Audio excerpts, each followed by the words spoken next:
How to change the order of images in an Instagram carousel. Hello guys, this is Sarah from Create, Login and Delete. Let's get started.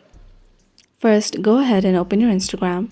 Click on your profile icon at the bottom and then go to the post that you want to reorder the images on. Click on the three dots at the top and then click on Edit.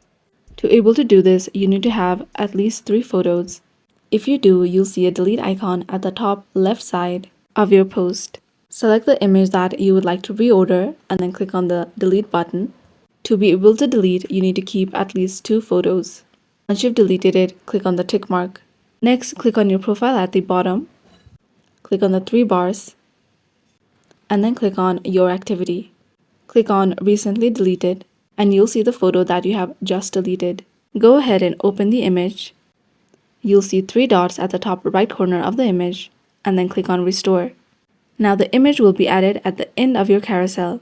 Repeat this process until you get the order that you want. So this is how to change the order of images in an Instagram carousel. Thanks for watching till the end and don't forget to like, share, and subscribe.